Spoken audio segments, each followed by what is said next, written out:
조가제 TV 시청자 여러분 안녕하십니까?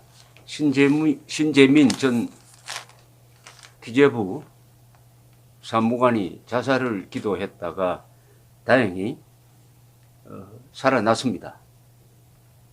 2019년 1월 3일 오후 5시입니다. 근데 이분이 목숨을 걸고 지금 폭로한 내용의 핵심은 오히려 간단합니다. 이 2017년에 세금이 많이 거쳤어요. 세금이 목표보다 10조 원 이상 거쳤습니다. 그러니까 한국 사람들이 참 성실하게 세금을 많이 내고 기업인이 많이 이물을 남겼다는 뜻이죠. 그렇다면 당연히 뭘 해야 되느냐면 국채 발행한 것을 다시 사들여야 됩니다. 그걸 바이백이라고 하는데 상환이죠. 국채 발행한 것을 이제는 세금이 남았으니까 다시 사들여 가지고 국가 채무를 줄여야 됩니다. 그러면 건전재정이 되는 것이죠. 그런데 그게 아니라 신재민 씨의 주장은 김동연 전 경제부총리와 차영환 전 청와대 비서관이, 이 경제부총리는 좀 수동적이었고 차영환이라고 딱 이름을 박았습니다. 전 청와대 비서관이 오히려 국채를 더 발행하라. 적자 국채죠. 적자를 메우기 위한 국채입니다. 그러니까 적자가 나지 않았는데 세수가 더 남아 도는데 목표보다 국채 4조 원을 더 발행해 가지고 채무 비율을 높여라. 국가 채무 비율이 39.4%까지 높여라라고 이야기를 했다. 그때 기재부에서는 반대를 했는데 청와대에서 계속 압박이 들어왔다. 그 이유는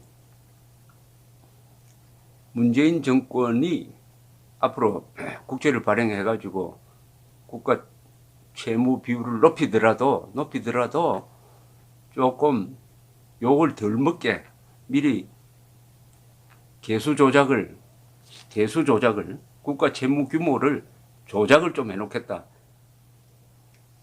빚을 낼 필요가 없는데 빚을 내 가지고 빚을 좀 더 많이 아는 상태에서 출범한 것처럼 조작을 하겠다. 그러나 이게 결국은 좌절이 되었습니다. 좌절이 되면 이게 미수가 되는 거죠. 미수. 형사처벌은 미수도 가능합니다. 자, 이거는 그러면은 그런데 기재부가 이 신재민 전 사무관을 공무상의 기밀 유출 혐의로 형사고발을 했어요. 그러면은 이 행위는 그러면 법에 저촉이 되지 않느냐? 여기에 우리나라 최고 전문가가 나왔습니다. 최광 전 보건복지부 장관, 국민연금공단을 지낸 이 국가재정의 전문가입니다. 이분이 오늘 문화일보에 칼럼을 썼는데 이 행위는 국가재정법 위반이다. 국가재정법 중에서도 중대한 위반이니까 이것은 국기문란에 해당한다. 국기문란에 해당하는 범죄라고 하면서 논리를 전개를 했습니다. 최강 전 장관은 이렇게 논리를 전개합니다. 국채 추가 발행 시도라는 단순 행위가 어떻게 국기문란 행위가 되는가?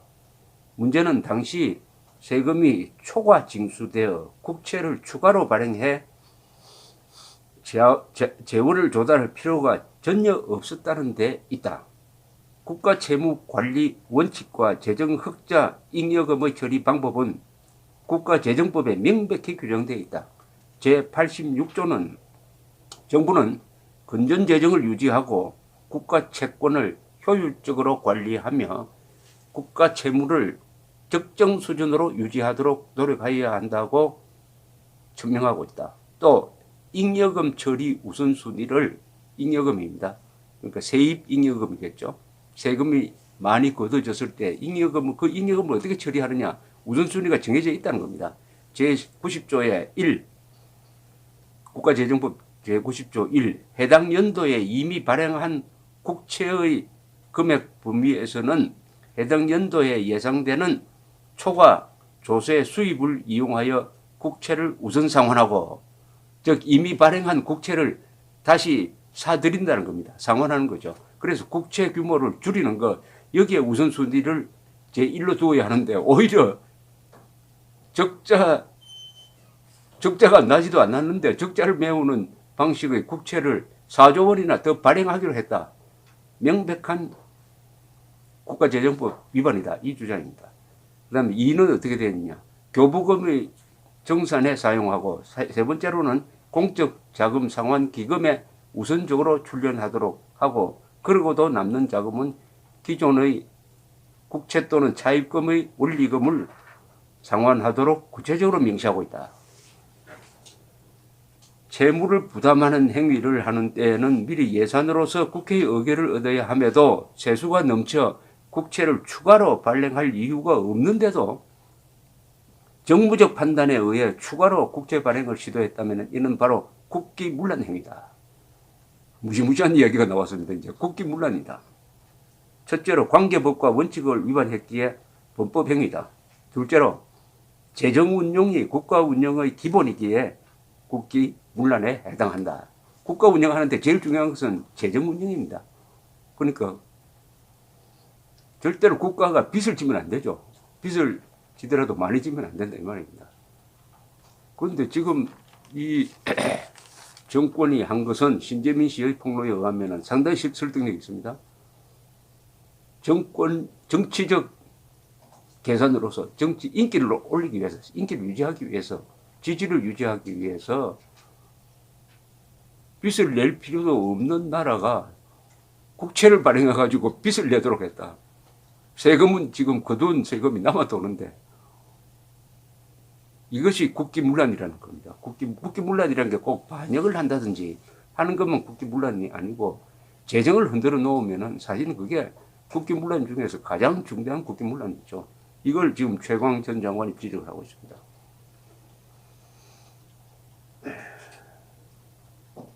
재정 건전성은 국가의 세출은 차입금 이외의 세입을 재원으로 해야 한다는 기체금지의 원칙과 회계 연도에 있어서 잉여금이 있을 때는 국채의 원리금과 차입금을 우선 상환한다는 감채, 그러니까 채무를 줄인다는 뜻입니다. 감채의 원칙에 의해 유지된다. 김 부총리의 정부적 판단과 청와대의 개입이 사실이라면 이 두 원칙은 정면으로 위반한 것이다. 세금이 예상보다 더 거쳐 나라 빚을 갚을 여력이 생겼는데도 예산 실장까지 거친 재정 전문가인 김 부총리가 거꾸로 나라 빚을 더 늘리라는 정부적 판단을 왜 했을까?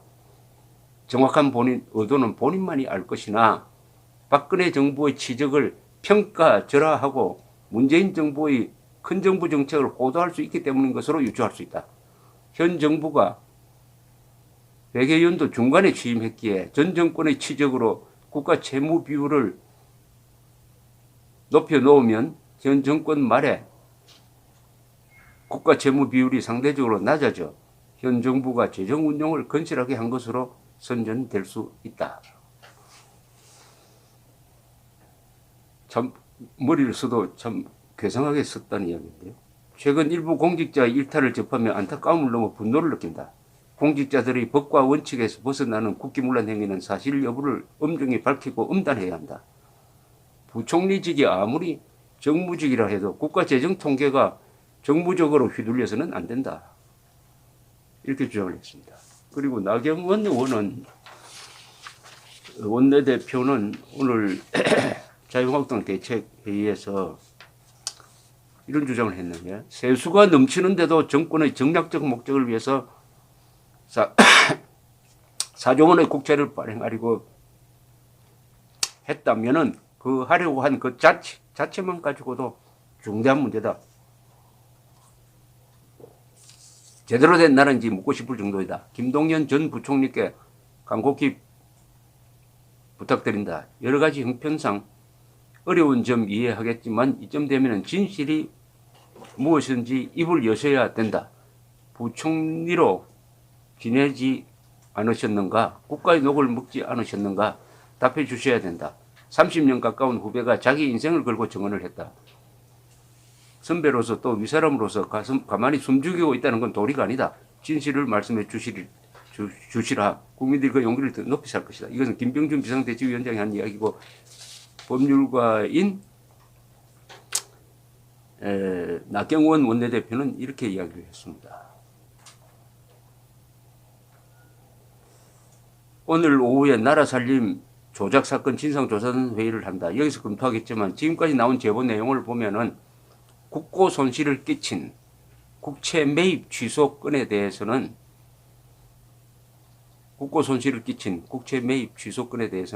특정범죄 가중처벌법상 국고손실죄에 해당하지 않느냐 하는 생각이 든다. 이 부분에 대해서 심각하게 검토하겠다. 이 말은 뭐냐면은 그때 2017년에 국채를 받기 위한 일종의 바이백이라고, 바이백, 국채 발행을 다시 사들이는 겁니다. 사들이기로 해놓았는데 갑자기 취소를 했습니다. 그래서 여러 사람들이 이제 손실을 봤다는 것인데 그 부분에 대해서는 그걸 이제 국채 매입 취소건이라고 했군요. 특정범죄 가중처벌법상 국고손실죄에 해당할 수 있다. 국고로 손실한 행위다. 요새 국고손실죄가 주로 국정원장에게 이제 적용이 되고 있는데 사실은 그 전에 다 똑같은 행위를 했는데도 불구하고 보수 정권의 국정원장에게만 요 죄를 지금 적용하고 있습니다. 이 국고손실죄가 이번에는 제대로 한번 적용될 수 있지 않느냐 하는 게 자유한국당의 법적 의견인데 무엇보다도 이 최광 전 장관이 정리를 잘 했네요. 그러면은 기재부가 신재민 전 사무관을 고발했으니까 이제 국민은 이 최광 교수의 표현대로라면은 국기문란 혐의로, 국가재정법 위반이죠. 국기문란 혐의로 이 관계자, 청와대 비서관이 될지 김 전 부총리가 될지 모르겠지만 관계자를 고발해야 이게 공정한 게임이 되겠습니다. 또 비서실의 횡포 이야기가 나오는데 비서실은 대통령을 대행하는 사람이 아닙니다. 대통령 대행자는 대통령이 유고되었을 때 대통령 권한 대행밖에 없어요. 비서실은 법적 권한이 없습니다. 비서실은 오로지 대통령을 보좌하는 사람입니다. 근데 비서실이 나서가지고 장관한테 이래저래라 하는 것은 완전히 월권입니다. 이거는 대통령을 통해서 그런 지시를 하도록 해야죠. 법률적 권한 없는 자가 법률적 권한 있는 자에게 이래라 저래라 했다면 이거는 요새 많이 하는 직권남용에 딱 걸립니다. 직권남용, 국고손실죄, 그리고 국가재정법 위반, 이걸 다 검토를 해가지고